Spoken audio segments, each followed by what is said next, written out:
Namaskar, welcome to Argumentative Indians, a platform for honest debates. On, on Friday, ceasefire was announced between Israel and Gaza after 11 days of heavy bombardment, which killed 248 people in Gaza, including more than 100 women and children. On the Israeli side, 12 civilians and one soldier lost their life. Many more were wounded on both sides. While Israeli cities remained largely shielded from rocket firings, thanks to Israel's Iron Dome, Gaza suffered immense destruction. Israeli bombs destroyed commercial buildings, residential towers, and critical infrastructure, including the territory's only COVID testing center. Many around the world have labeled the attacks on Palestinian civilians by Israel as war crime. When asked to take a stance, India refused to pick a side. India reiterated its long-standing strong support for the just Palestinian cause, and at the same time condemned the indiscriminate rocket firings into Israel. While some observers have viewed India's stance as neutral, others saw it as a tilt towards Israel. However, Israeli Prime Minister's subsequent tweet thanking 25 countries for their show of support excluded India, making it amply clear that Israel was not impressed with India's weak show of support. So what was it? Was India's stance neutral, tilted towards Israel, or still in favor of Palestine? To understand this, we are joined today by renowned experts on West Asia and Indian diplomacy. Please allow me to briefly introduce Mr. Anil Trigunayat, who was the ambassador of India to Jordan, Libya, and Malta, and has served in Indian diplomatic missions in countries around the world. Professor Sumit Ganguly from Indiana University, US, an expert on the contemporary politics of South Asia. We have Dr. Sujata Aishwarya. She's an associate professor at Jamia Millia Islamia, New Delhi, and one of the foremost experts on West Asia. Dr. Wael Awad is a writer, political analyst, and journalist with several decades of experience covering South Asia and the Middle East. We have Erin O'Halloran, Toronto-based historian and writer specializing in connections between India and the Middle East.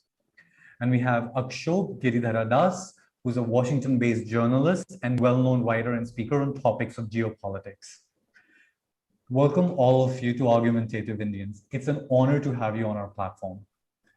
My opening question is, how do you view India's stance? Is it neutral or tilted? And we will see Ambassador Trigunayat. So please. Thank you, Yajur. It is indeed a pleasure to be with you, especially on the Argumentative Indian, because the topic definitely is that. And if you were to see the social media handles, so they are obviously either I love Israel or I love Palestine, and therefore you have a divided course in the social media spectrum. But if you were to look at all the imperatives, when you are making a statement of your foreign policy, more so when you are a member of the United Nations Security Council, it does make, one has to look at several things. What is your objective? What is the historical context? Did we have a consistent position on a particular issue or not? Whether it is going to serve whatever we are going to say our own national interest at the end, or whether we are going to help in acquiring or achieving the peace by doing what we are going to do. So we have to work towards achieving a durable and sustainable and equitable peace. For that, in my view, you don't want to get into the blame game, as it will be self-defeating and will serve no purpose. Therefore, in my view, what was India's stance, essentially? It is very balanced, very well crafted, given the fact that we have excellent relations both with Israel and we have stood for the Palestinian cause from Gandhi to Modi, frankly. And every time we have, there has been no change in India's stance than one is at peace. Sometimes some words are missing in our statements, but at the end of the day, this happens to be a more comprehensive. So I believe that when we are talking about, what did we say in this statement, frankly? We condemn the violence from Gaza, the rocket fire, indiscriminate firing from there, retaliatory strikes by Israel, which have caused havoc. We have said that continue with the status quo, don't change it because that's violative of the international law. In addition, we have been asking them for ceasefire. We asked for ceasefire repeatedly, not one, twice, two statements that we made in the Security Council. Then you have seen eventually the Security Council that couldn't do much has finally issued a very anodyne kind of a statement. But it was all dependent on the major actors. I mean, you are not a major actor in this whole thing. You can become an actor, but you have not been. So what we have done, we have tried to tell them to have a ceasefire, arrive at a durable peace, start the direct dialogue, maintain the sanctity of Jerusalem, which is for all the Abrahamic religions. It has a special status for us also. I think that, in my view, our statement was basically for peace, how to achieve the peace in the region, because that directly impacts on India's own national interest. Without that, there can't be peace in West Asia, as we have seen what has happened around. The Arab street has been activated once again. Palestinian cause is once again on the forefront. And I think that this is something that one has to see. And I'll stop here my 1 minute. Thank you. Thank you, sir. We'll move on to Dr. Awad. Thank you for inviting me. And I think I will take forward what from the last word our ambassador have said. And the thing is the relation between India and the Arab world is not a new. In fact, it is deep in the history of both the nations. So I believe always that India is, though it is placed in South Asia, it is an extension, natural extension to West Asia. So there is no question that India, nothing affect India if nothing happening in West Asia or the Persian Gulf, definitely have a larger impact on Indian future. And that is what I'm trying to argue my point here, that the fight in Palestine or in Israel is not among Hamas and Israel. It's in fact deeper than this, and it goes back to 100 years. And we know that the 100 years when we had the first Zionist organization have met, and they have decided that they wanted to make a state for Israel in Palestine and for the Jew. And then we had the Balfour Declaration 1917. And after that, everybody knows the story, where the British mandate, the British occupied Palestine, 1922, continue with that one. And they have implemented, in fact, the promise they have made for the Israelis or the Jew. And it was unfinished agenda throughout the years when they have tried to annihilate the total of Palestine with the help of the international community, with the help of the UN Security Council, with the help also of countries who have been very close to Israel, including the United States, which have already pulled out even from 181 resolution of the UN and said we cannot, it is if not applied or implemented by force. So this I'm trying to say here is it is unfinished agenda. And it is unfinished agenda of the UN, which have already created the division within Palestine, split it into two against its own UN charter, which says that it is a country, you cannot replace another country. So 181 does not take any jurisdiction law from the UN charter. You cannot do it. That is my argument. Then continuity with the Indian position. India have taken a great lead in the post-Second World War. We know that India, what they have done to the freedom movement, non-aligned movement, and India continue. And I wanted to put the argument very straight here. If anybody think that Indian-Israel relation is only comes with the BGP, I tell them you are absolutely wrong. The relation between India and Israel have been there ever since the two states have been gained independent. And in fact, more than 50 years of Congress party, they have been cemented this relation. It was under the table, though they had only a consulate in Bombay, but that consulate in Bombay was equal to the whole embassies, Arab embassies working in New Delhi. So Israel knew the potential and the importance of India in this part of the world and its relation, the future relations. So I don't want to argue whether you are pro or anti on this regard. My argument here is India consistent stand on the Palestinian issue is based on justice and justice and also adhering to UN Security Council resolution and UN international law. If these are the things we have to take in consideration, it is irrespective who is in power. You may delay, you may deny, but if you wanted to play an international player in a multipolar world where India is emerging as a strong power, have a strong relation with the nations, you have 8 million Indians in the Gulf countries, you have 14 million Indians visiting the GCC every year, you have $73 billion annually coming, and you have a relation with Israel, fair enough. We are not saying that you should have the relation with Israel or the Arab at the coast of Israel. It's nothing here that tit for tat, or we need to look at it, I think, from a wider perspective. Why I am worried? I am worried here because the current development in Gaza and with new scenario. A paradigm of the war shifted, the game shifted. They are more focusing on the Islamic, and they are giving Al-Aqsa Mosque in danger, which is also flaring up the extremism and fundamentalism, and also the radical element and regional players who wanted to ride on the wave of Islam to bring the trouble from the West Asia or Middle East into the South Asia. So if anything, God forbid, if tomorrow we see the accord of the deal of the century or Abraham Accord, if tomorrow there is a new bloc, anti-Iran bloc you have developed, so you cannot stay safe, because if a war break between Arabs and Iran, it will be most of the Indian inside the Gulf will be at risk, like you have done Saddam Hussein when he invaded Kuwait. You had a big task to remove the Indian from Kuwait during the invasion. So how can you do that? So if you to say that India should stay away from the trouble, I am one of the advocates who always say India have equal respect and kept the equal distance between all the parties, and should play a major role in bringing tranquility and peace in the region, because not only its own oil security, food security, and also their own people, expats who are living in the country. I'd stop here. Thank you very much for inviting me. Thank you, Dr. Awad. We'll move on to, since we talked a little bit about the history of the relationship, so I'd like to bring in Erin. Hi, good evening. Thank you so much for having me. So yeah, as Yajur mentioned, I am a historian. I focus on the Middle East and India and the relationship between the two. For the better part of the last decade, I've been researching connections and interactions between Arabs and Indians, particularly in the decades prior to partition.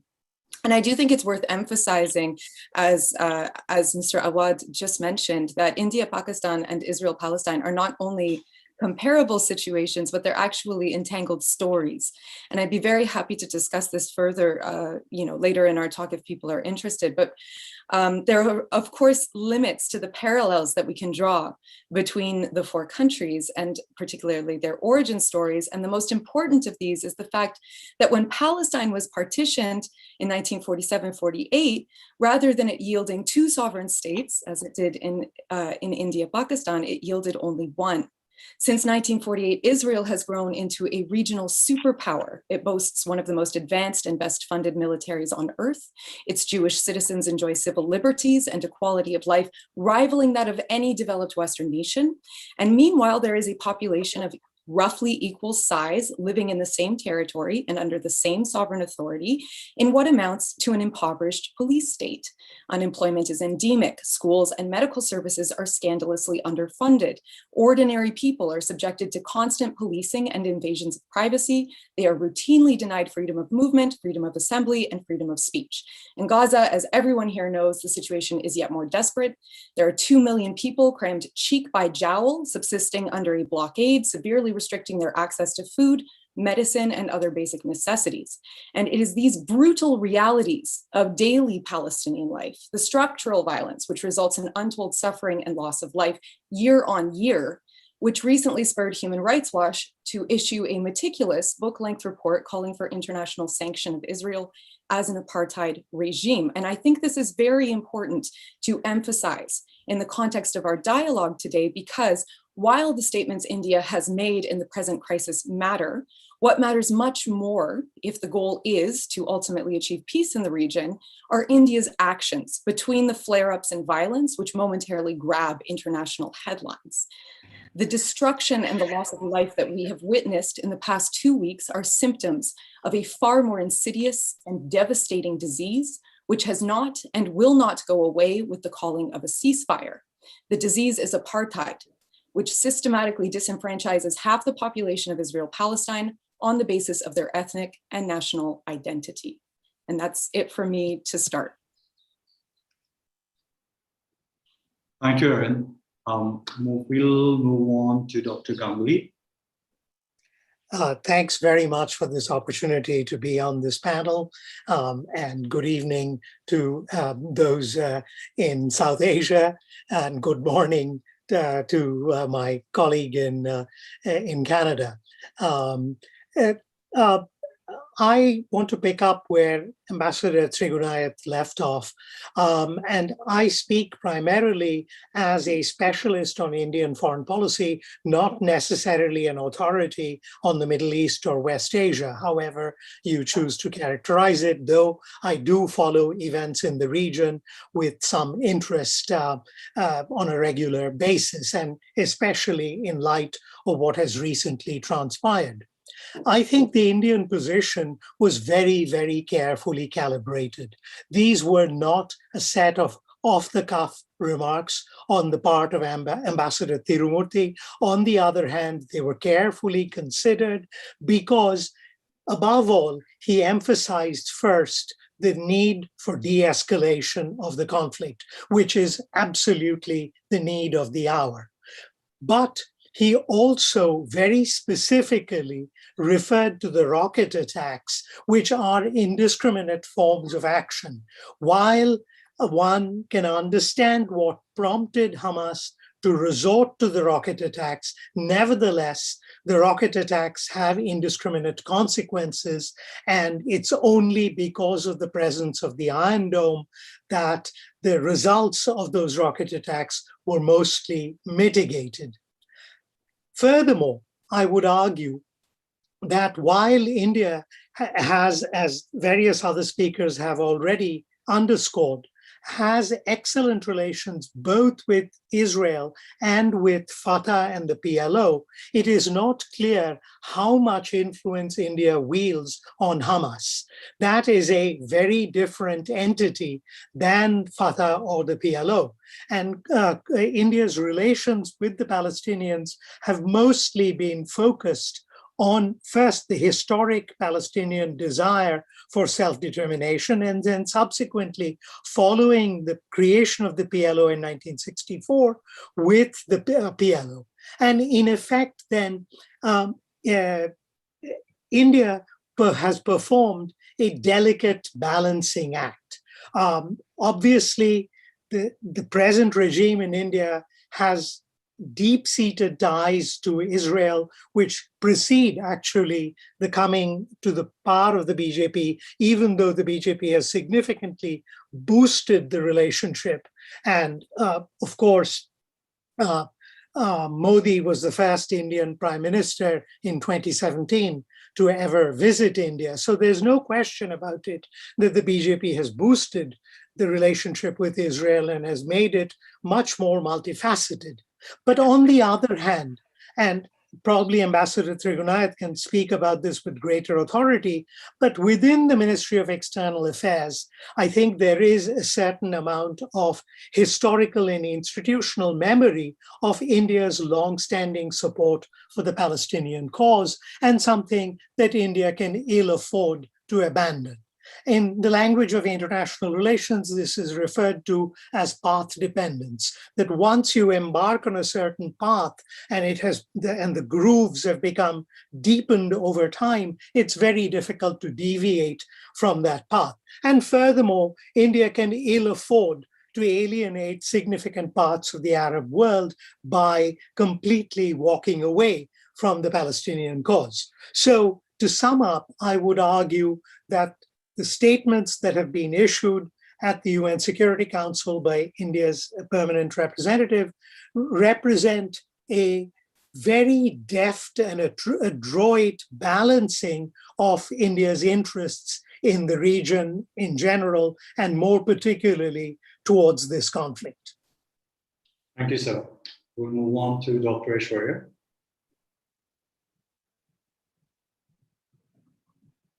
I think you're on mute. You need to unmute yourself. Yeah. Okay. Thank you, Yajur, for inviting me. Thank you for your remarks, and good evening to all of you.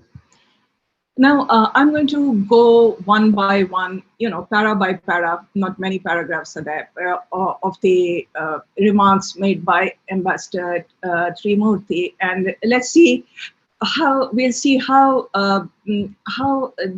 these remarks were so well calibrated, as well crafted, as has been spoken by other speakers, and it was truly walking a tightrope. balancing our interests, balancing our long-standing commitment to a cause, and balancing our relations with both the parties in the conflict.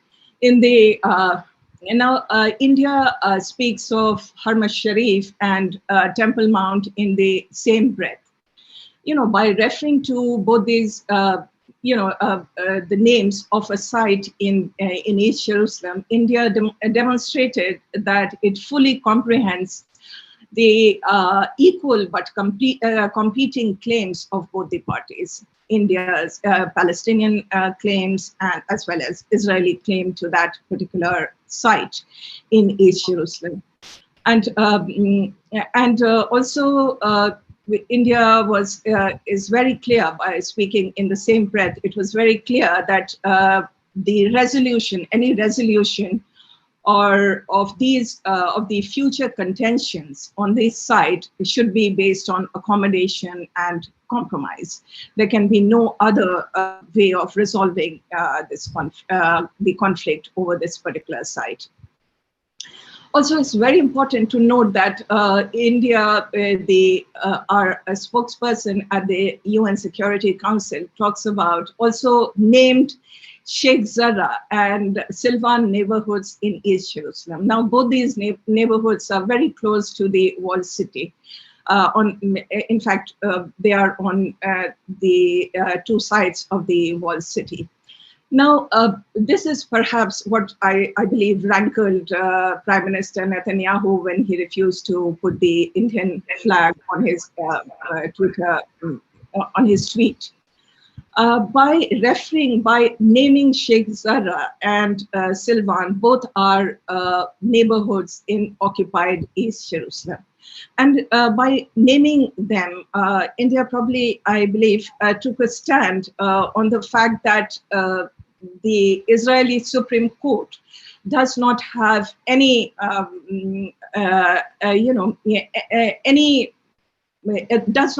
jurisdiction over the or to have to decide over any issue over the occupied territory. So, according to international law, seizure of property and transfer of population by an occupying power is a war crime under the Rome Statute.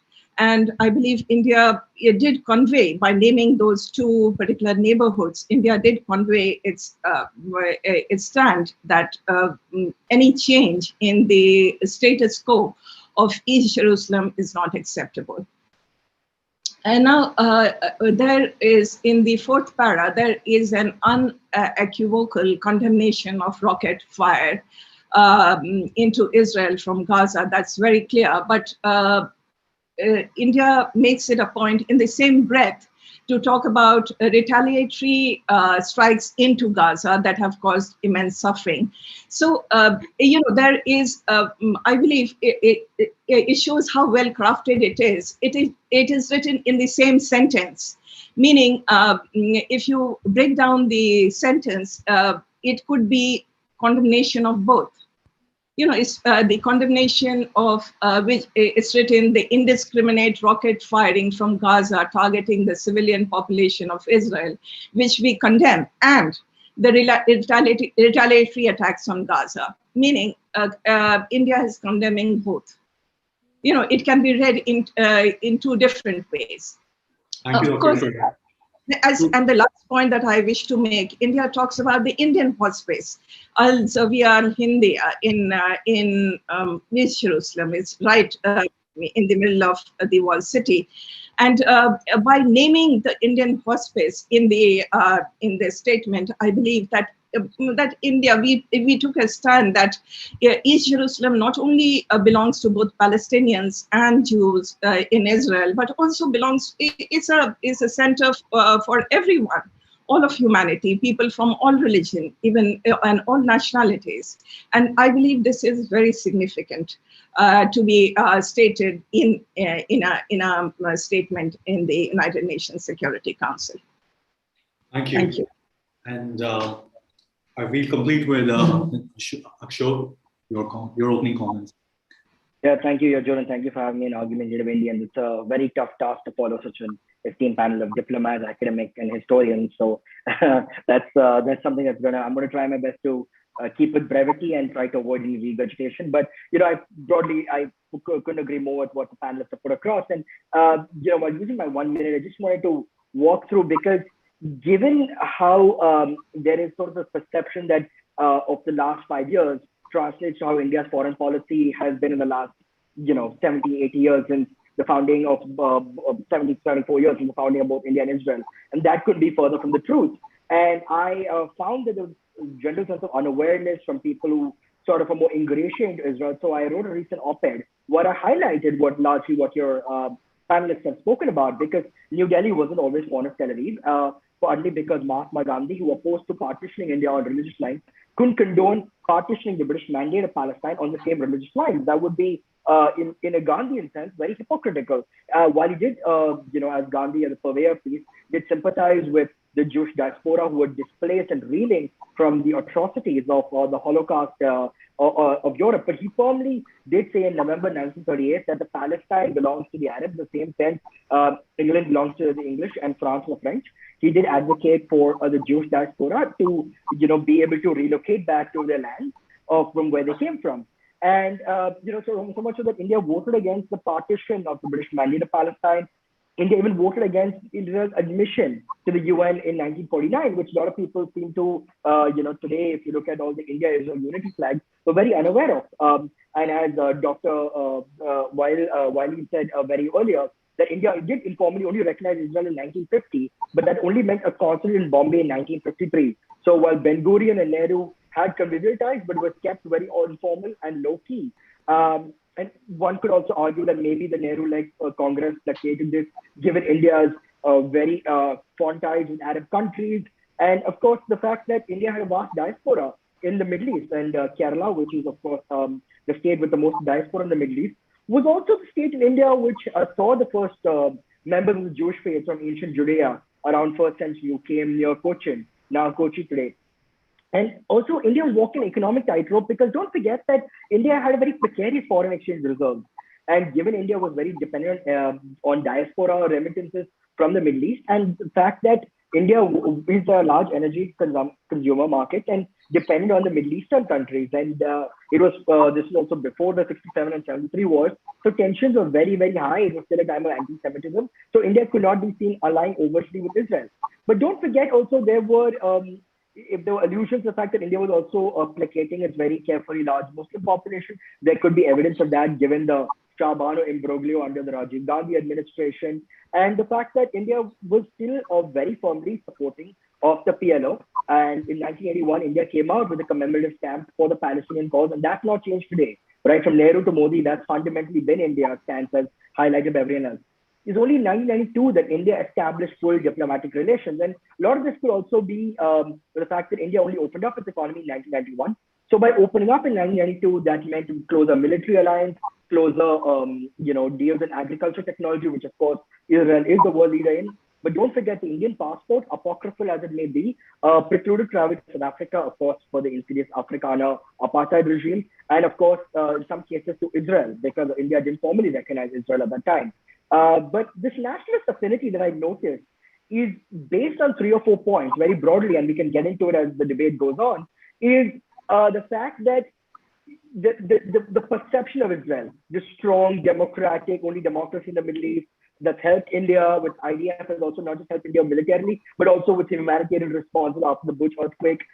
This perception that both India and Israel collaborating on economic fronts, which is true with agriculture technology and investments. And more importantly, this perception that India and Israel are the only democracies in a very hostile neighborhood, the only real democracies in a hostile neighborhood, which has been at the receiving end of Islamic extremism. And a lot of times you look at, there's a clamor every time there's a terrorist attack, and they're looking at how Israel dealt with it and if India can approach the same philosophy. And lastly, I want to touch on a point that I have written about in my article, because the view of the Pakistani nationalists, which sometimes drives the Indian nationalists to the other side, the view of the Pakistani nationalists to conflate Palestine with Kashmir, which I think is doing disservice to both because they're not the same. And the Pakistani nationalists, more often than not, looked at it through very religious lens. and Pakistan doesn't recognize Israel diplomatically. And that will tell the Indian nationalists in their mind to move towards Israel, completely forgetting that the foreign policy of India has always been a two-state solution. India firmly supports just cause for a two-state solution there, East Jerusalem, West Bank, and Gaza. So I'd like to leave it there and be able to come back to it later. So thank you for my opening time, Yajur. Thank you. There's a lot of points that have been raised on which I'd like to explore further. But one common theme has been among a lot of you that India, through its statement and its stance, has been trying to strike a very delicate balance, a adroit balance. What I would like to ask all of you is, by treating Israel and Palestine equally in its well-crafted statement, don't we create an impression as if we are dealing with two sovereign states engaged in a conflict, as opposed to what is the reality here, that we have a sovereign state, which is one of the major military powers in the world, and the other is just occupied people? I don't know who wants to take that one. Well, I think that if I may come in, Please. This is a very interesting question that you have posed. I mean, it's not a question of equality. For all practical purposes, Palestine was supposed to be a state. And if you do not acknowledge it, as has been done, as a non-member in the India has been supporting its membership in the UN as well as in other UN organizations, and has been treating it, as far as India is concerned.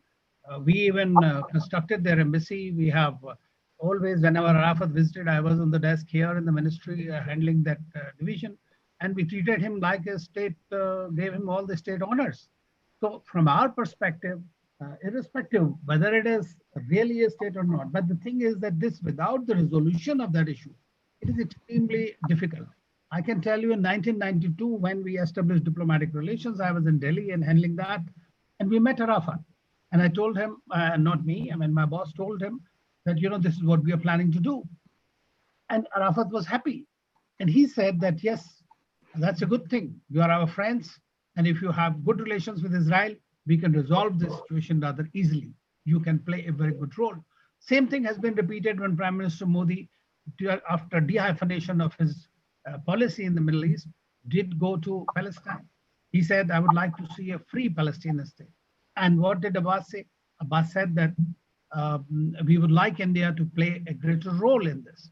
So the thing is that India has always followed that policy and given it that kind of respect and that kind of a status as far as we are concerned everywhere.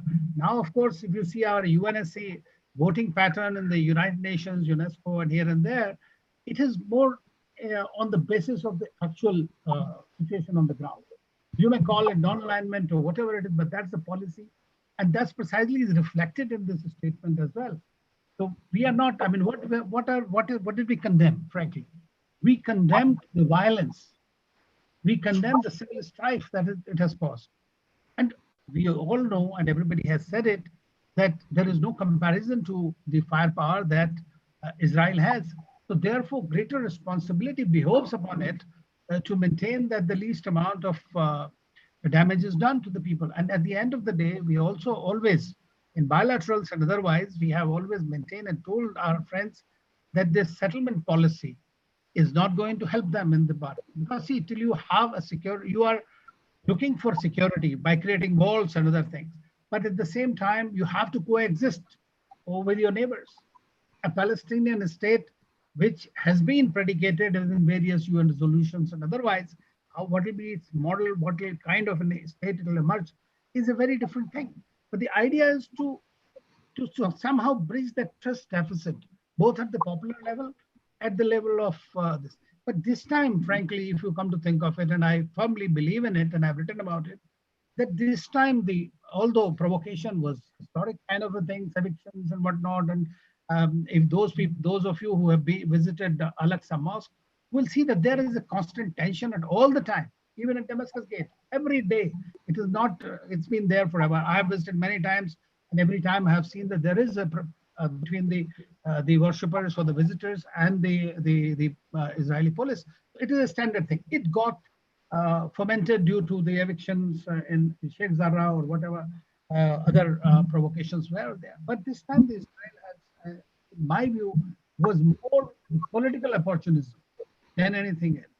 It was the political status of Prime Minister Netanyahu, currently caretaker Prime Minister, who couldn't form the government. And he proved to the Israelis that he is the only one who can look after that, who can look after the security, who can ensure the security. On the other hand, Hamas, which has lost greatly in terms of manpower and its this thing, but has acquired the heft, political heft in the region. It has basically subsumed the prestige that President Abbas has, his credibility is at stake today, because the elections could be held and all that. So we have to see that what is happening on the ground also when you are crafting a statement. So therefore, it is important that we look at all the factors, and that's precisely what I said. And of course, as Dr. Sujata and Mr. Gangli, Dr. Wyeth and Erin and others have said, Shobh has referred to the story. From India, as I said, from Gandhi to Modi, the Palestinian cause means there should be a state of Palestine. There should be two-state solution. Has never changed. What has changed basically is now we do not refer to 1967 or East Jerusalem as the capital, but that's implicit in the whole thing. That is very much there. Now, what will happen tomorrow, one does not know. But the whole idea of India is that there should be, apart from the ceasefire, there should be a durable peace plan where we have been trying to force the Americans and others to take the lead so that those who have influence over these events and the leaders are able to persuade and pressurize them. That is extreme. That is what is most important. And Israel also will eventually realize that with peace only its prosperity lies. Absolutely. So, I think if I may step in, yes, for a moment here, I just wanted to add, actually, because I was listening very carefully and I enjoyed the discussion because it's really giving you the balance. And Erin brought the topic of the appetite. You know what happened inside the occupied territories? I mean, the settlement have increased tenfold in the occupied territories. And what's happening in Jerusalem itself is actually the true story. What's going on? It's not Gaza. Now they stopped the war, but see, today there are lots of arresting people inside Gaza, inside Jerusalem. They are taking allowing the settlers to walk in with their guns, and they are guarding them, and they are capturing even the Palestinian guard inside the mosque. And inside Sheikh al-Jarrah, we getting a call, SOS call from their people telling us that, look, the situation is very grave. We are sieged. The Israelis are around, this army is surrounding us, and also the settlers threatening us because settlers walking and telling death to the Arabs. So India, in any way, is also getting feedback on the ground that there is an appetite making. And this appetite has to go before we have also hunting us the South Africa. It's not that India jointly supported the UN Security Council resolution because of partition or supported this war because of P2P, our right to P. No, it is a principal position, and every Indian genes knows that they are against apartheid. We have to stop the decolonization, and that is where India worries start. This is the main problem of the issue, and I think Indian position, we maybe call it pragmatism, realism, maturity, it's changed, it's fine, we understand. Every country changed its policy because Arafat responsible for this also. I was in Delhi when he came in 1992 and met with Mersin Narasimha Rao. I was very much in the meeting and outside the meeting, but I knew what was going on. He gave the green signal to India to go normalize its relation with Israel because he said we are trying to solve it bilaterally. But he didn't recognize that he's been taking for a ride, like many of other leaders, including Mahmoud Abbas. The problem here is the Palestinian 1.6 million people inside Palestine who have accepted the Israeli identity, living as a second and third citizen in their own country, are unable to build up a bathroom. Now you tell me how to deal about it, how India should stand, how India should take a position. There where India, the crux of the problem here is go for a durable peace. And the only way out is to go and implement the UN Security Council resolution, irrespective of whether time pass or no. Nobody reward any thief in any way. Thank you for highlighting that. And if I may, is it possible just to respond? And Erin, you can jump in after that. Everybody here has been talking about like the well-crafted statements of India on this matter, and the fact that like how we've condemned in the right sort of way. But what strikes to me and to a lot of other people is that we clearly condemn the rocket firings by Hamas into Israel. But I did not hear the condemnation of the disproportionate use of force by Israel, which is a powerful military, whereas the other side, you just have these clumsy militants. And also the fact that the Israeli strikes were called retaliatory by the Indian envoy which in my view sort of legitimizes, kind of like goes in line with the US view that it's their right to self-defense. Isn't that how you would view this? So sorry, Erin, you can continue and maybe somebody can answer that after that.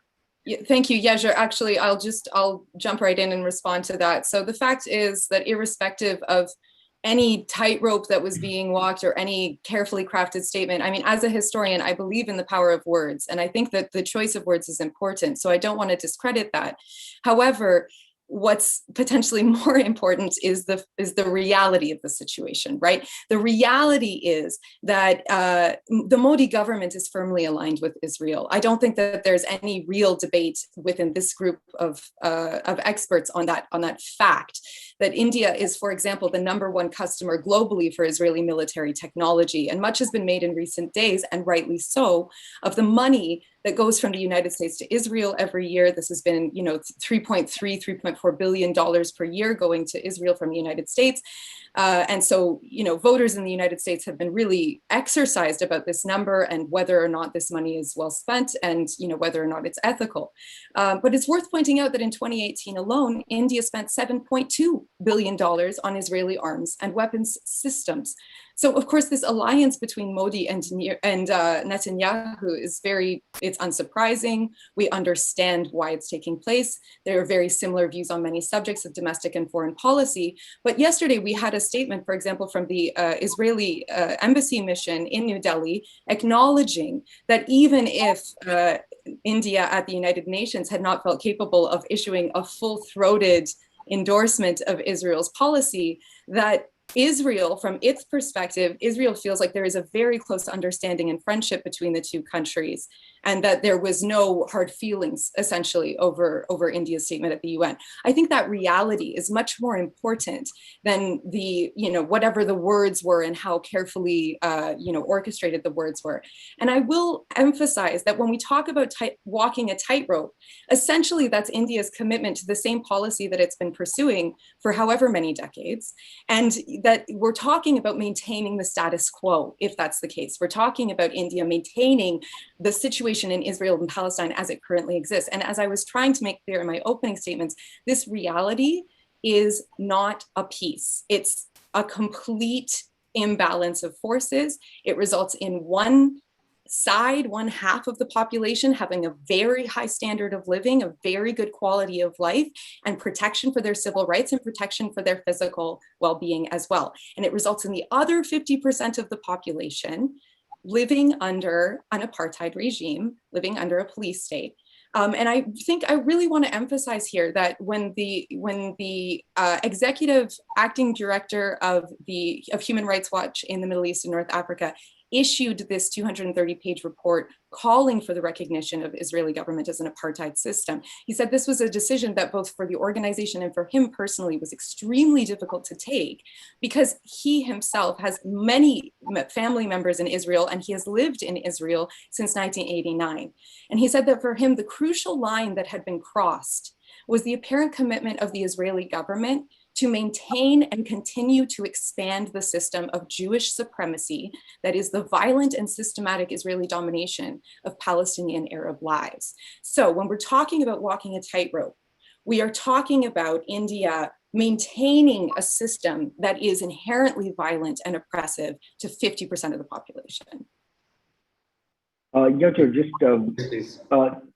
Just very quickly, I mean, on your comments, yes, well, it does seem powerful, of course, that Indian diplomacy is anodyne homilies and scripted that way. But I think Ambassador Trigonat could add this better. I mean, the art of tactful diplomacy is saying something when nothing is to be said and saying nothing when something has to be said. And that is sort of what we did see. And this is sort of Indian diplomacy in the past, right? Like India has very good deals, very good energy ties with Iran, very good defense ties with Israel. And given that more than Palestine, Israel sees Iran as an existential threat, given comments in the past by IRGC and Ahmadinejad in the past.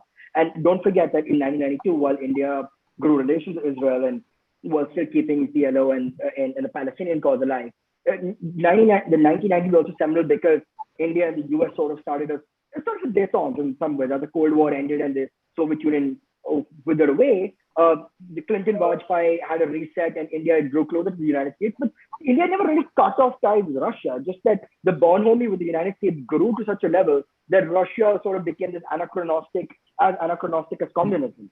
And which is why even till today, S-400, you think about CATSA and all, India is not withering away from it. India still maintains that Israel is Israel's highest client for military equipment. Israel's India's second in terms of military equipment. Russia still remains India's number one. So India, that's the hallmark of India's policy. One could call it the Vasudhaiva Kutumbakam, where the world is one, and India still fundamentally sees it that way. Right, they're all independent of each other. Doesn't get into alliances. But you all sort of talk about like India is walking a tightrope, and for now it's managing well with these anodyne statements. And I guess that's not very different from what China and Russia are also doing, just maintaining the status quo and encouraging everybody to do that, respect the status quo. But how long can India do that? Like, do you think it can carry on this policy for a very long time as it has global aspirations? Right now, it's just having a temporary seat in the form United Nations Security Council, but India does have aspirations to take on a global leadership role.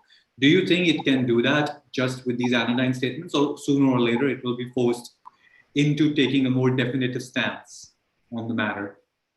Well, Yajur, I mean, it's a very loaded statement that you made. It's really an anodyne. In fact, it is, as I personally feel, this is the kind of a blueprint or a roadmap for any peace that has to exist in the region. And that is why it is not just by the way or a roadside kind of a statement. It is very clearly touching every single point of contention that exists. And therefore, it is very, very important. I mean, when we talked about Jerusalem in this statement, that is in a very detailed manner. We did not talk about East Jerusalem or West Jerusalem. Or you remember that when President Trump made Jerusalem as a de facto capital of Israel, and at the UNGA, India has opposed it. We cast a negative vote against it because we consider that if you believe in the UN system, if you believe in some kind of a parity, then you have to continue to stand with the cause that is there, that has been defined, agreed to by both the sides. The fact is, if one side reneges on it, then it is somewhere you have to bring them back and talk about it. Now, let us say, suppose it's a 22-1, even if you are talking about India's UN aspirations, and it has been mentioned earlier. Number one, you have to look after your own national interest as well, right? Your national interest lies in what? It lies in your energy security. It lies in your defense, food security. It lies in your diaspora welfare and your maritime security. So from that perspective, the whole of West Asia, and today what is happening in West Asia, we are looking at these countries are talking among themselves as US is tending to withdraw from the region, right? We are seeing Saudi Arabia, Iran talking. We are seeing Turkey and Egypt bridging the differences. Then Saudi Arabia and Turkey are bridging their differences. Israel is getting into the Abraham Accord. So it's no longer the same kind of a dynamic. So therefore, whatever India's statement, in my view, is, I'm not privy to what is happening in the ministry and what prevails, but going from the having been associated for nearly more than 3 decades with the region, I see that this is a continuation of the thing. And basically, we have to somehow bring about peace so that there is a stable peace for Israel. Israel has a right to defend. Israel has security, whereas the Palestinians have a right to run their own country the way they wish to, and hopefully live in peace with each other. Thank you. Professor Ganguly, you want to make a point? Yeah. Look, India could have taken a far stronger stance on the issue of the internal arrangements in Israel-Palestine that Dr. O'Halloran alluded to. But quite frankly, I'm not sure, other than political grandstanding, what it would have accomplished. One, as diplomats, and Ambassador Zurayat can speak about this with much greater authority than I can, diplomacy involves making choices. And more importantly, one has to deal with squalid regimes across the world. The United States supported any number of squalid regimes across the world during the Cold War because they were suitably anti-communist. Even though there was a professed commitment to democracy and human rights. Canada, I don't think, has a perfect record in this regard either. India actually took a very costly stance during the Cold War with South Africa. That was not just cheap talk. India paid a significant economic price by isolating South Africa. But a moment comes in diplomacy when you just have to recognize certain tragic realities and also understand the limitations of your influence. While it would gladden the hearts of many human rights activists if India took an unequivocal stance on the Palestinian issue, does anybody think for even a fleeting moment that this would miraculously transform the relationship between Ramallah and Jerusalem or Tel Aviv, depending on your point of view? I don't think so.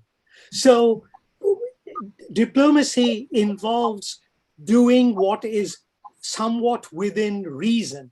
And on that basis, I think the Indian position is not shocking or appalling by any means. It's interesting you mentioned that in the US and Canada, and well, also some of the European countries had a more realpolitik kind of very pragmatic approach to their foreign policy. Whereas in India, and back in the day at least, was driven more by some values driven, which were, and you cited a good example of South Africa. But it's interesting to me that now when some people say that India's foreign policy is becoming mature and becoming more pragmatic, you see the reverse happening in those countries where you're seeing a lot of younger people sort of putting human rights up on the agenda and making it harder, especially Biden administration has sort of continued with the old way, but it seems like it's going to get difficult for him. It did affect his popularity, his support for Israel, and he sort of ultimately you see his stance sort of change a little bit. So we do see that shift. So my question is like, is India's tilt towards Israel or generally towards being more pragmatic happening just at the time when those other countries are now tilting the other way? And would that make sense for us to do that now? I don't think, honestly, there's been a tilt. Yes, the complexion of the US Congress has changed. It is becoming much more representative of American society. And there have been a small handful of voices, including from some Jewish members of Congress, most notably Senator Bernie Sanders from Vermont and Senator John Ossoff, the recently elected junior senator from the state of Georgia, who have spoken out about the unequivocal American support for Israel and the willingness to provide about $3 billion worth of economic assistance on an annual basis, and also about $175 million worth of weapon sales, which are currently in abeyance.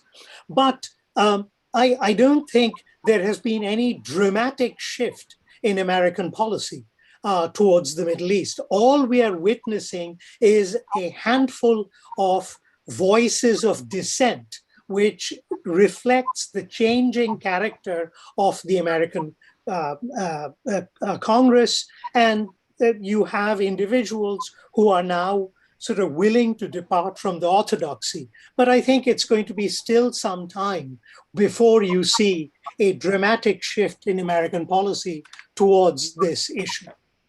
Thank you. Akshobh, did you want to add to that since you're based out of Washington? I just wanted to get your perspective too. Yeah, no, absolutely. I will have to concur. Like, you have to understand. We lost you for a moment. Okay, while we get Akshobh back, why don't we go with you, Erin? I know you wanted to add. Thank you. Yes, I just wanted to respond directly to Professor Ganguly's statement, since it sort of was a direct challenge to mine, which I'm very happy to speak on. I think I was trying to clarify that it's not really that interesting to me to ask India to make a more dramatic pro-Palestinian statement, so much as potentially to do something about the $7.8 billion in arms sales. And not to mention the amazing trade partnership, which is, I mean, India is one of the most important trade partners of Israel within Asia. So it's not, I'm not suggesting that there needs to be political grandstanding so much as I do think that, in fact, the example of India's principled stance against the apartheid regime is a demonstration of the type of leadership that India can take on such a subject as this, and that provides a blueprint for a principled diplomacy, which is more material than statements-based. I certainly agree that there's no point in simply standing up and making pro-Palestinian statements. I think that it's much more interesting to talk about the economic relationships between India and Israel, because India does have a lever of power as a result of its deep economic integration with Israel. Thank you. Ashok, back to you. My apologies. I don't know. The Zoom gods just don't like what I have to say, or someone. Look, no, very quickly. We have Senator Chris Murphy from the state of Connecticut, who's part of Senate Foreign Relations Committee. He underlined that the Democrat position has fundamentally always been towards two-state solution. What really happened was the last administration gave Bibi Netanyahu a complete free rein to do whatever he wanted, jettisoning any sense of support towards Palestinian, withdrawing funding from Palestinian refugees, withdrawing aid to people in Gaza, which is a blockaded open-air prison. The Trump administration, what Democratic and Republican administrations through the years have done is not tamper with the embassy from Tel Aviv to Jerusalem, even though in 1995, Congress did give an approval subject to a presidential proclamation. So Clinton, Bush 43, Obama all did not touch that, right? Successive Democratic and Republican administration. But Trump, being Trump, who flies by the seat of his pants, decided that he's going to move it. And by moving it subsequently, you're not just walking away from a United States position, you are offending a lot of Palestinian sentiments, and you're giving people on the far right in Israeli politics, like Naftali Bennett, who are pro-settlements, in even more of a leash to do whatever they want. So what Chris Murphy has said that, look, it doesn't seem like the United States changed its position. It's just that the last administration was a complete aberration, not just from Republican politics, but from any presidential politics. So this is sort of Biden trying to reset what the last 4 years have been. And it's going to take a while to undo all the damage Trump did. Back to normal. But let's move back a little bit to the home. So we'll come back to India. I want to bring in Dr. Aishwarya. We all talked here about India is India's interests are aligning more and more with Israel. Erin pointed out to the growth in trade, arms trade specifically. My question to you is India's alignment with Israel and India becoming more and more pro-Israel, is it only driven by strategic interest, or there is also a role here of the Hindutva nationalist movement, which sort of is which the ruling party is associated with? That is a trend that you would identify only in the past few years. India made peace with Israel in 1993, made peace as in established diplomatic relations. India accepted Israel as a member of the international community way back in 1950, and throughout the 1950s, an Israeli consulate, you can say, operated in Bombay. So India's acceptance of Israel is not new. It is not, I believe, in the past several years, just ideologically driven. India's understanding or relations with Israel goes to giving any nation or any nation state, establishing relations that's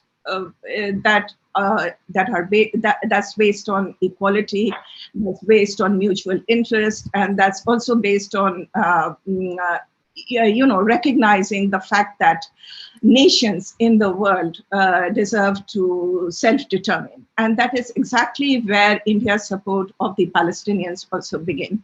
If you are looking for an answer, such as, much has been said about the personal rapport between Modi and Netanyahu, well, that's there. That's very obvious for everyone to see. You see a lot of tweets and comments on Facebook about standing with Israel, driven by a certain kind of, if I must say, Islamophobia, linking Palestinian resistance with terrorism. So that sort of a turn, or maybe trend in Indian society or in Indian politics that we do see. But relations with Israel is not, or better relations with Israel in the past few years is not just about ideological, coincidence of certain sections in both the countries, but it's also firmly on interest, firmly on the fact that India's foreign policy is aligned with certain values, and values are also very important. Values of self-determination, values of right of any community to live peacefully in a territory, namely both Jews and Palestinians. And that's where the whole balancing act or the careful tightrope comes into play, where you accept the rights of every party in the conflict. Well, a party may be very strong at a historical moment. A party may be weak at a historical moment, but nonetheless they are in conflict, and we do recognize that, and that's the reason why the statement is so good in every way. It is full of meaning. It's full of support for the Palestinians. It recognizes the contentions of Israel, and it at the same time it also talks about how only through negotiations and compromise and understanding of each party's contention can this issue be resolved. Thank you. You brought up a point about.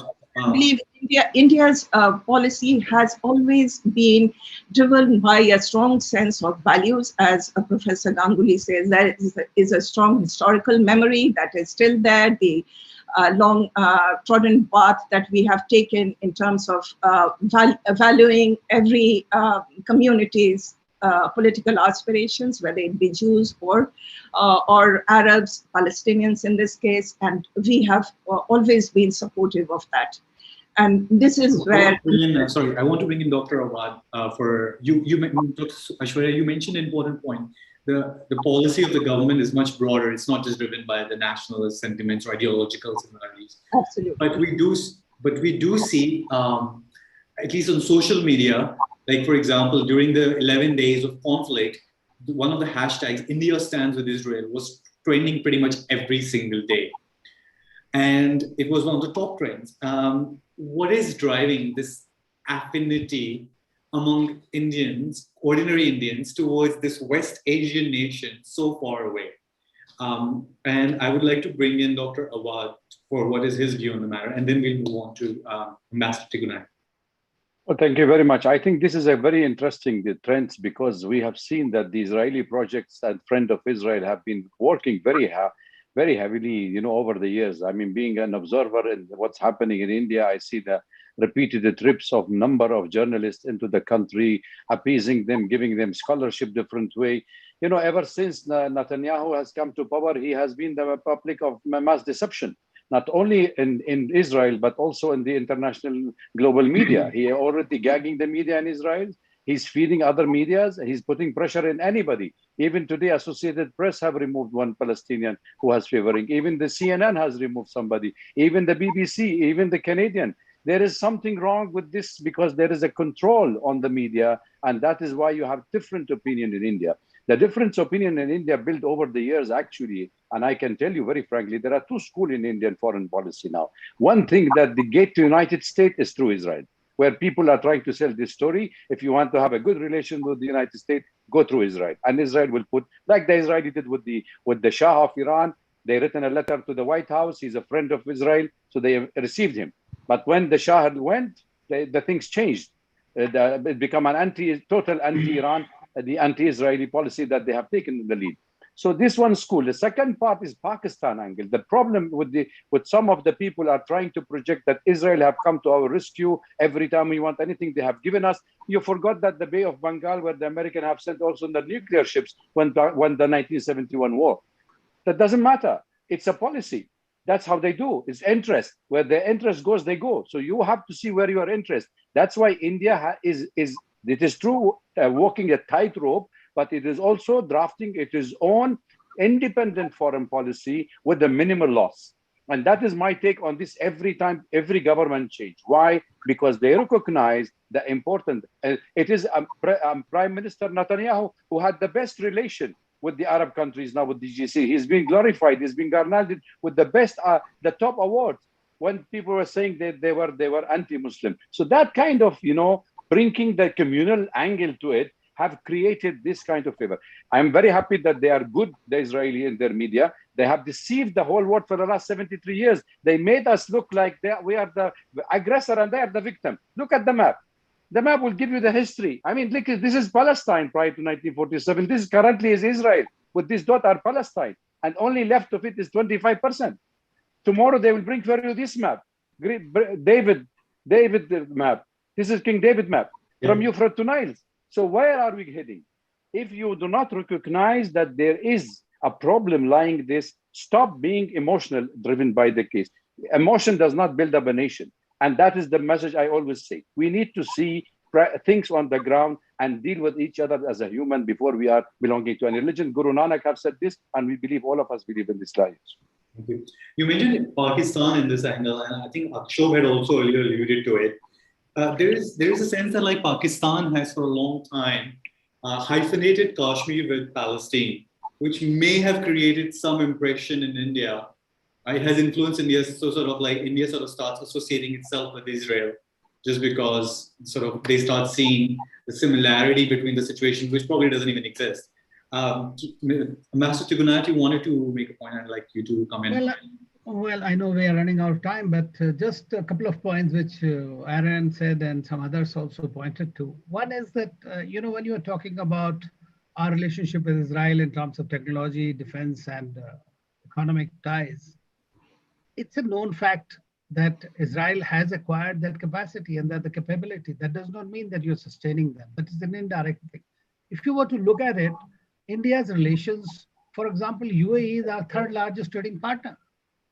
And in hundreds of billions of dollars, the investments that are coming from those countries into India, and India is investing in these countries, thousands of companies. Why are those countries normalizing relations with Israel? I mean, is it basically in the primary case, apart from the larger human rights context, is it not an Arab problem as well? Now, the thing is that the whole global politics, especially in West Asia, is changing at a rapid pace. And that does not mean that India has done it. Secondly, second point I would like to say is, Pakistan tries to always equate Kashmir with the Palestinian issue. Of course, both are gifts of the colonial empire. There is no doubt about it. And Pakistan itself is a problem that was given to us by British, and that continued there. So because of this, it's suffering. But it's also the geopolitics of the region which has brought that kind of a thing. So we are not looking at accusing or counter-accusing the other. The whole thing that India looks at today, in my view, and I always looked at, is what is the possibility of us, whatever little role we can play, to bring the two sides together so that they can address each other's differences and we can give a little contribution to that. Taking a pole position is not going to serve any purpose. It is going to discredit your credibility. Today, India is trusted across the region. So if India were to take small steps to go around and try to address the concerns, I'm quite sure the Israelis also listen. And today, India's relationship with the US stands on its own. Thanks a lot.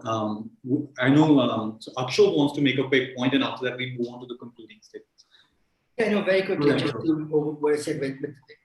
Firstly, with this hashtag, largely it comes with ignorance of policy.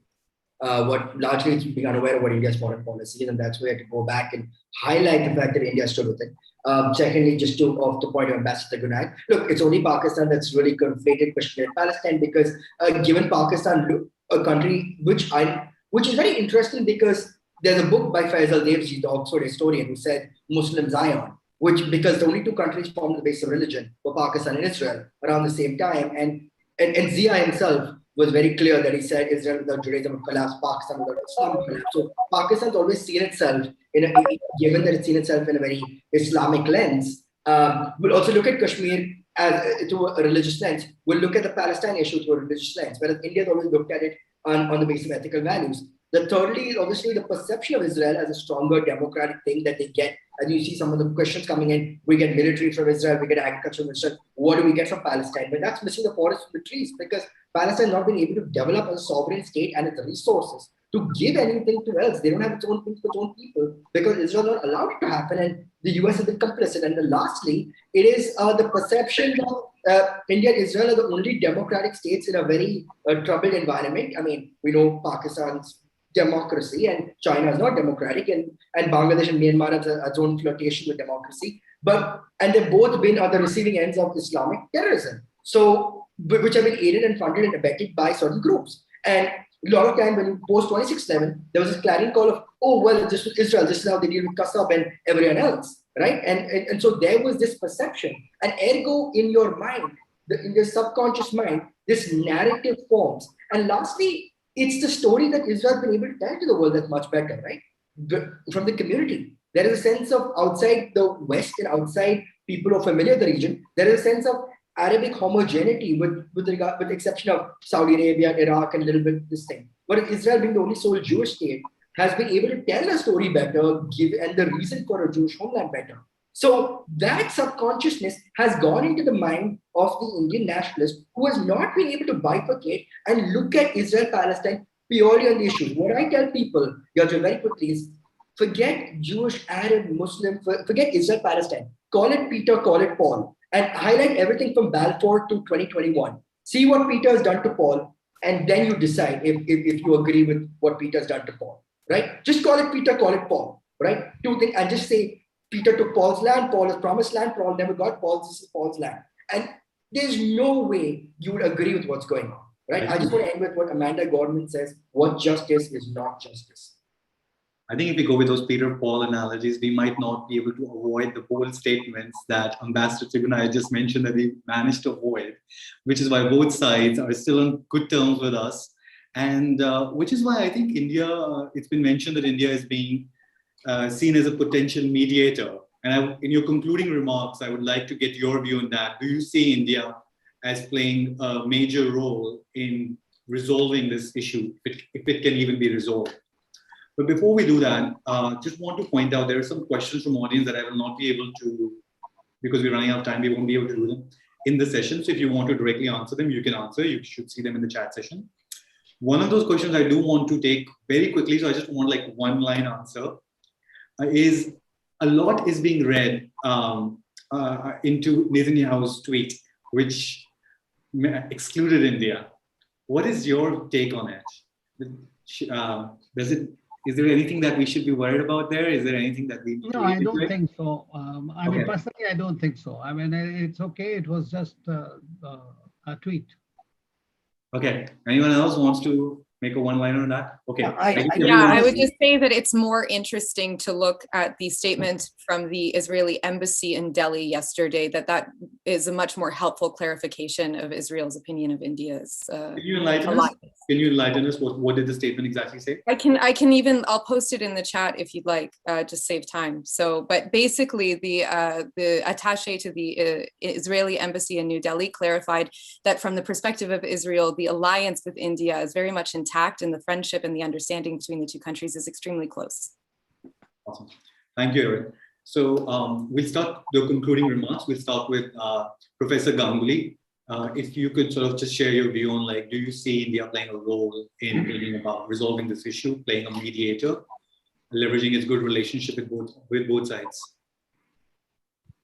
Part of the problem here is that while, as I have mentioned before, that India has long-standing ties to the Palestinian movement, and more particularly to the PLO and the Fatah, I am somewhat more skeptical about India's ability to influence Hamas.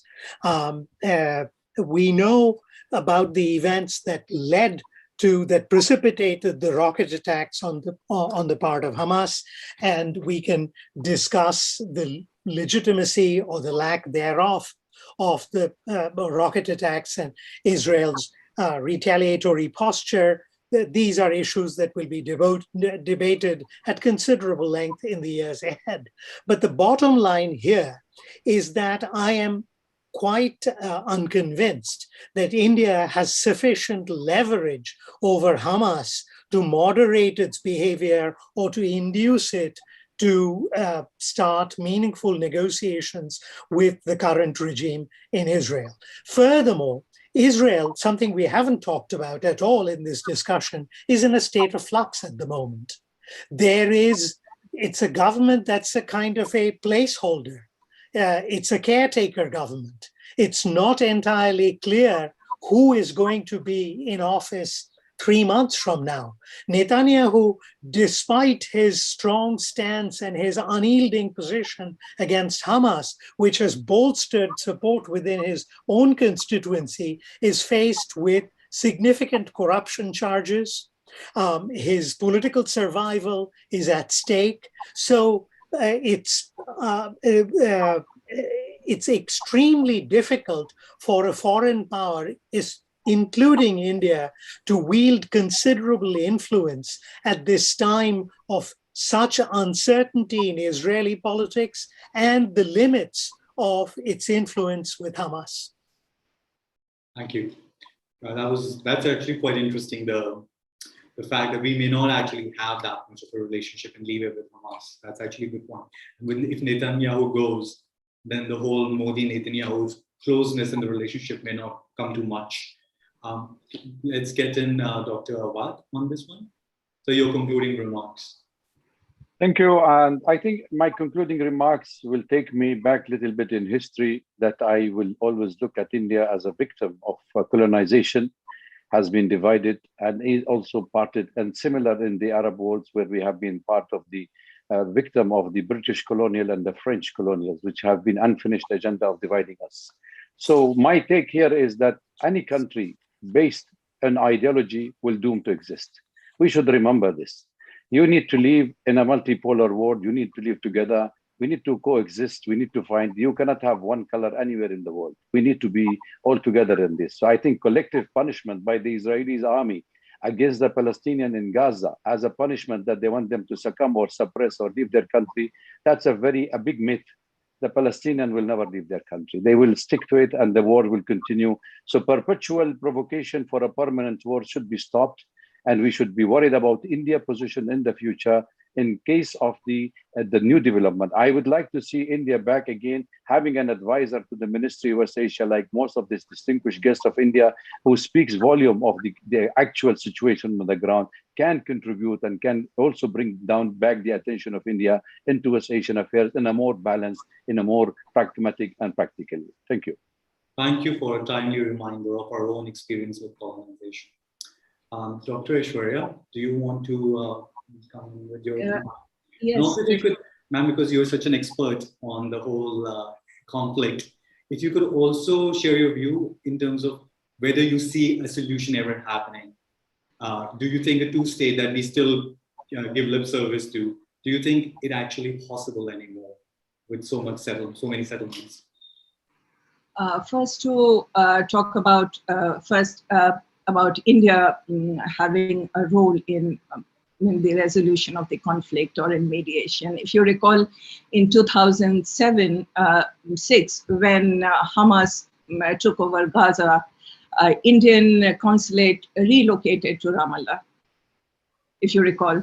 So we have no linkages, no relations with Hamas, and I'm not sure what kind of pressure we can bear upon Hamas for that matter.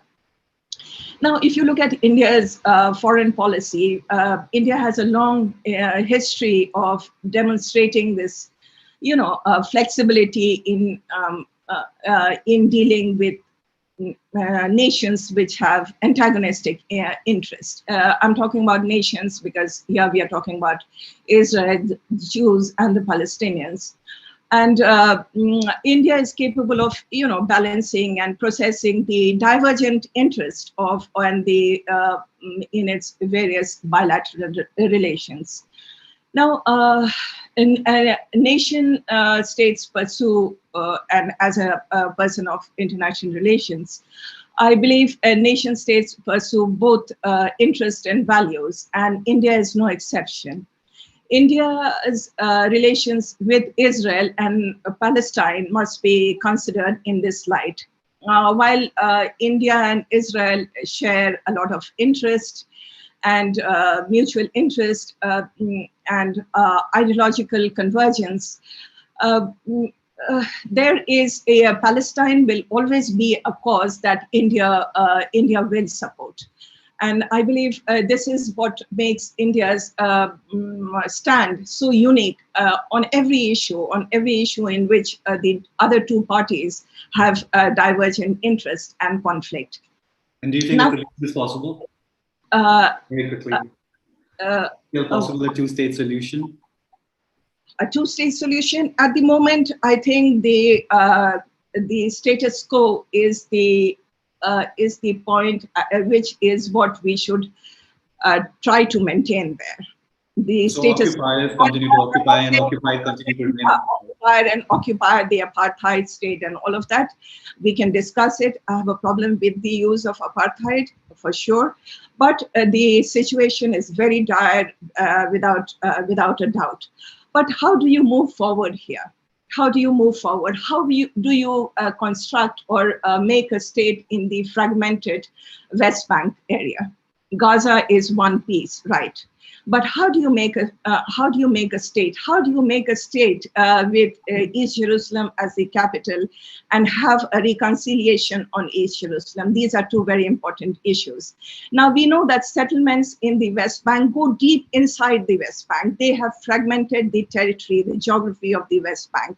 There is no way you can build a contiguous state. While Awad just showed the map. If you look at the map of the West Bank today, you will see a small cantons of Palestinian areas, probably area B and area A, no area C of the Oslo.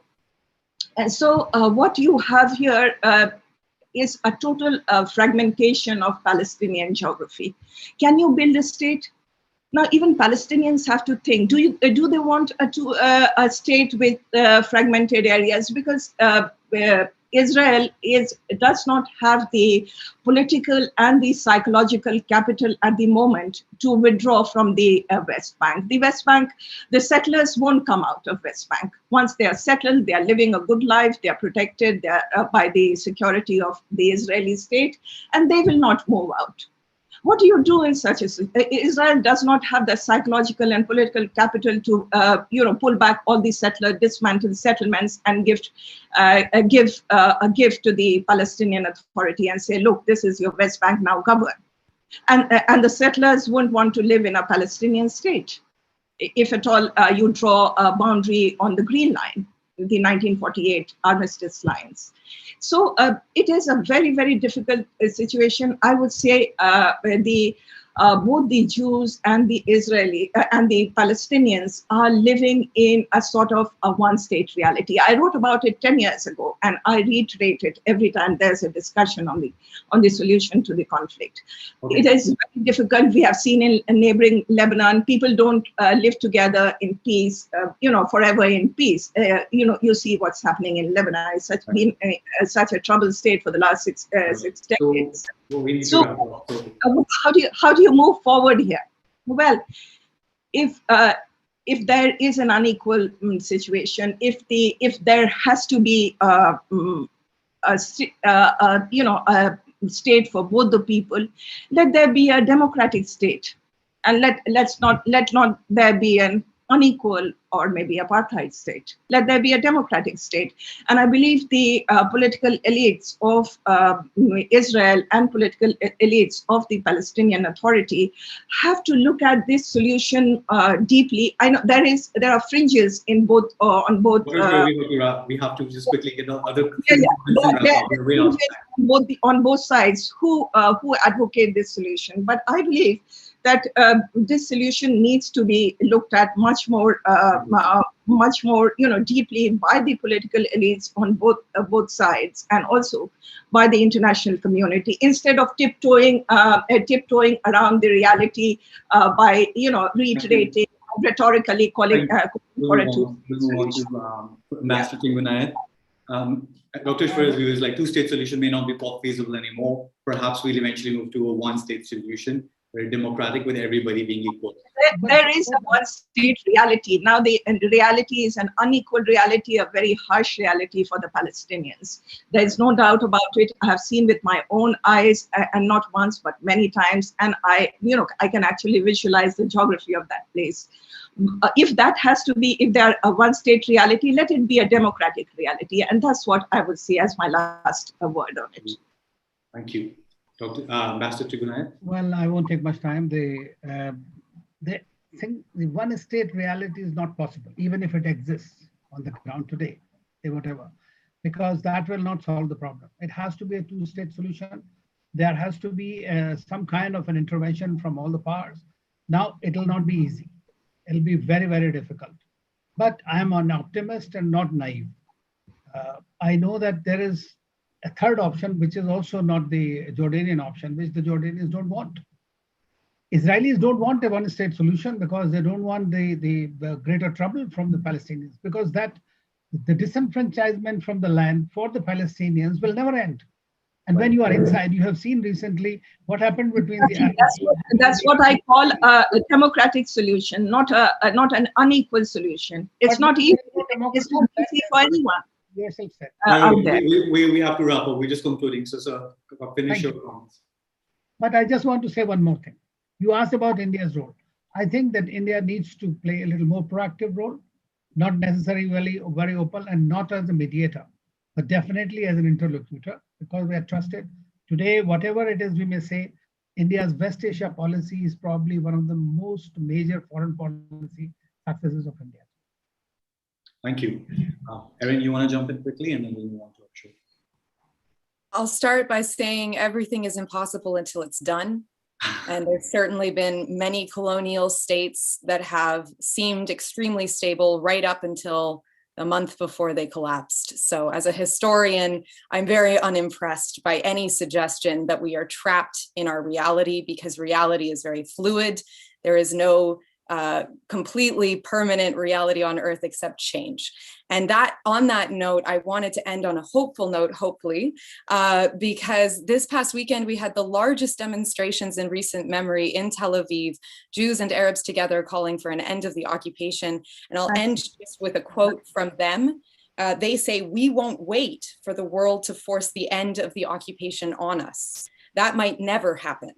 We will organize inside our society, Jews and Arabs together, to build a majority for peace and equality." And I think that this is really, if we're going to seize the momentum of the 21st century and what is it that's different about this moment than in the past, we are really done with waiting around for calcified leaders to come together at a bargaining table at a hotel in Geneva and somehow solve this conflict over coffee. There are hundreds of thousands of people, millions of people around the world who have been on the streets for weeks, and they are the ones who are going to figure out how we move forward.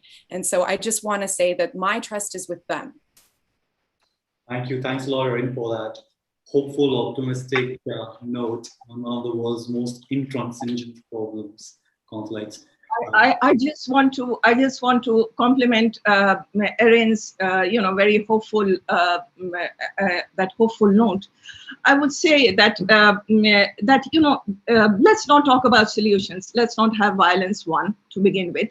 Let's not talk about solutions, a definitive two-state, one-state solutions. Let's empower empower joint activities, collaborations of Jews and Arabs. For instance, there are many technological, there are many housing collaborations that I know of between Jews and Arabs. Once you begin at the level of civil society, from down to up, the peace would be much more rooted, I believe. And that is. We have to really move on to Akshay. We have to wrap up. You have to build peace like an archaeological mound. The Tel Aviv. Tel is the archaeological mound. One after the other, one activity, collaborative activity after the other, and the peace will really come from civil society rather than from the political elites or from the international community. That's a realistic path to the hopeful future that Erin pointed. And now we move on to Akshay. Yeah, Jura, I said in the start, you give me a tough toss of following all the panelists, and you give me a tough closing.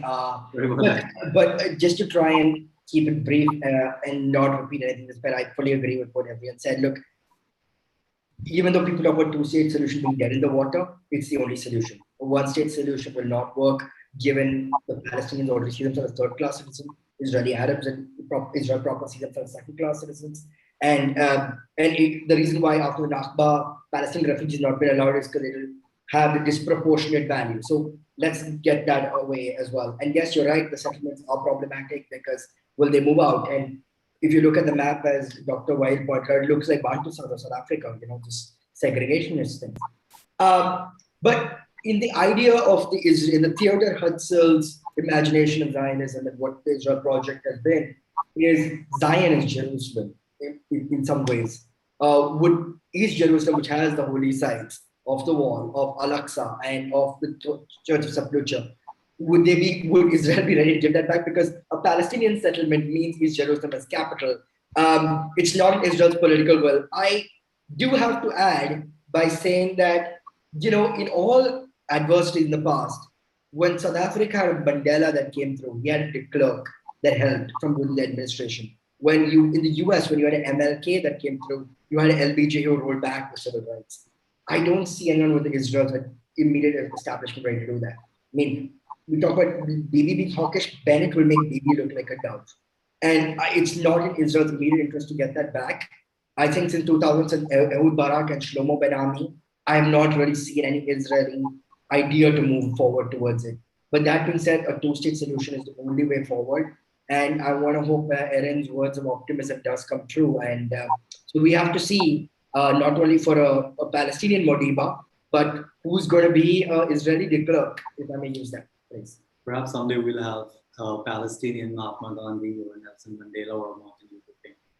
On that note, thanks a lot to all of you. I know we are way over time, but I just did not want to end this thing because it's so interesting and there's so many great perspectives here.